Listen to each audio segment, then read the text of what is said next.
to Khabib, I want to speak about drug dealers, okay?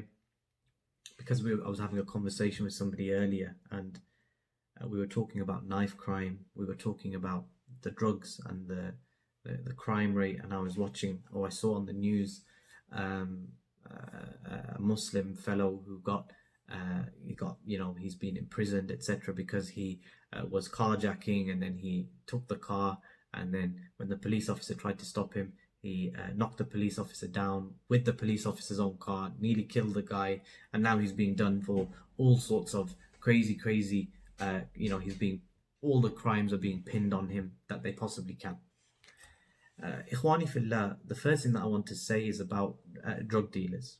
Okay, you might see a drug dealer and he has a nice car, and he has a nice watch, and he has a nice house, and he's wearing expensive clothes.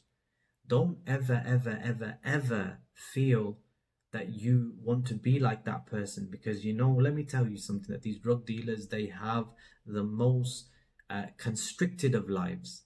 The drug dealer has the most constricted life. What I mean by that is, imagine you had money, but you can't fully enjoy your money. Why? Because you're constantly looking over your shoulder.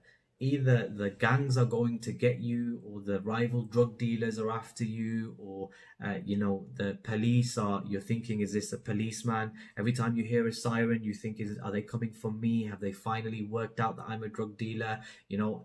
When you're in bed with your children and your wife, at night, you're in your bed and you're all at home, you're thinking, any moment now my house might be raided, it might be kicked down. These things, subhanallah, imagine having to live your life like that, constantly looking over your shoulder. And there's a difference between looking over your shoulder for the sake of Allah tabarak wa ta'ala, when you're struggling and you're striving for the way of Allah. Then looking over your shoulder is rewarded, and you'll get pleasure from that, because you have this conviction that what you're doing is correct. But imagine having the nice car outside, having the big house, not feeling safe in your own home, having guns under your pillow, and sleeping with weapons, one eye open. This is how Allah Tabarak wa Ta'ala punishes these people in this world before He punishes them in the Akhirah. So don't ever look at that drug dealer and think he lives a good life. Wallahi, he doesn't live a good life. He lives the worst of lives. He's always thinking, is somebody going to go try and topple me from my area? Somebody going to come onto my patch and start dealing drugs? He's constantly, his mind and his heart constantly going, and there's no sakina, and there's no blessing, there's no relaxation ever in these people's lives, regardless of the cars, etc., whatever it might be, regardless of that. That's the first thing. The second thing, ikhwani fillah, is that the drug dealer is the filthiest person in society. The magician, he's filthy, because the magician, he ruins his magic. It can ruin a family, it can ruin a marriage, and it's filthy. But a drug dealer, the harm of the drug dealer, I think, is even worse, in the number of people that he ruins, the problems that he brings, the wider issues that causes. They're more than the magician. When a magician does magic on a man and his wife, khalas, it separates them, but it doesn't go out into the wider community. When a filthy drug dealer comes in, he sells drugs, he does racketeering, extortion, gun crime, and it doesn't affect one person. That one child goes home and gets addicted to drugs, he starts stealing from his mother, he starts stealing from his father. It ruins a husband and a wife, it ruins the kids. That person then, to get his fix and to be able to afford those drugs, once he's stolen all of the money off his own family, sold his mother's gold and his mother's possessions, etc., what does he do? He then goes out into society and becomes a criminal himself.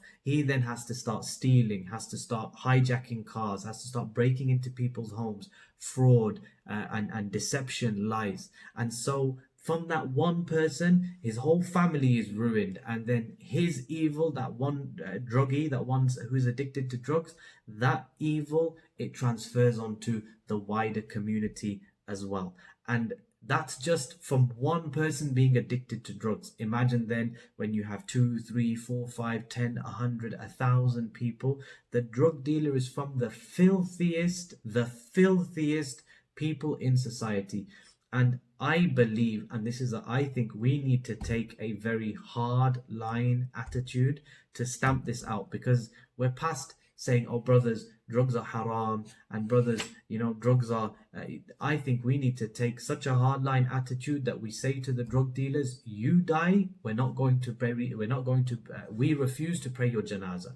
You die, the masajids should say, we're not going to pray your janazah. Go and find, let your junkies pray your janazah, because of the evil that you brought into society and the evil that you spread and the evil that you reciprocated. We're not going to pray your janazah. We're not saying you're a kafir, we're not saying you're disbelievers. You have the right to that janazah, but we're not going to do it. And if all of the main masajids said that, I think that we might wake up some of these juhal, and they might say, you know what, when I die, I at least want my body to be prayed over. If I was in charge of a masjid, I would make an open announcement on Friday, and I would say, hey, listen up. If any of you die and it was known that you were a drug dealer, take your body elsewhere, throw it to the dogs and let them eat from it.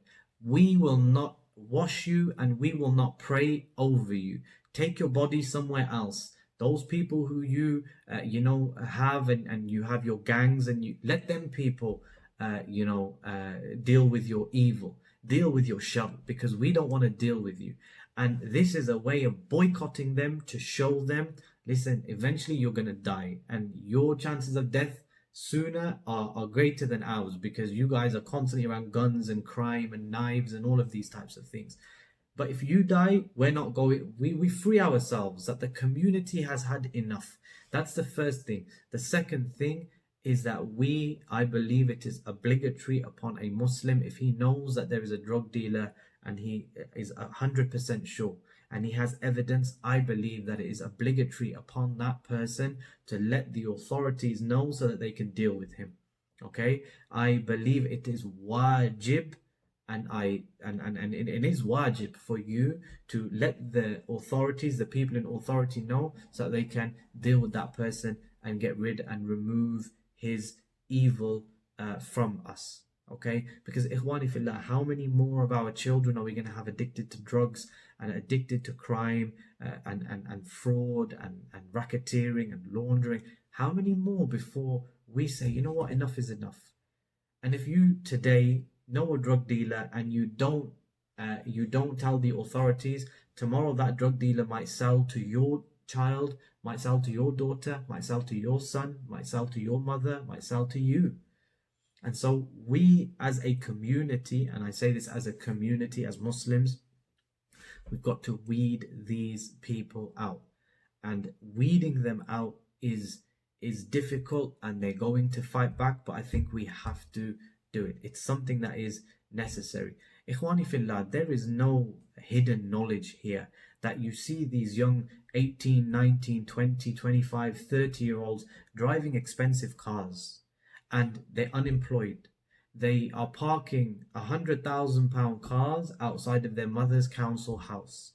They are, one day catching the bus, 6 months later, he's rolling in a £50,000 car. You don't need, and what I am not trying to put down are people who are involved in business, people who are enterprising, people who have high aspirations. I am a big proponent of that, and it's something that I think we should push, and we should all aim higher. We should all aim to be doing that type of thing. So there's no harm in that.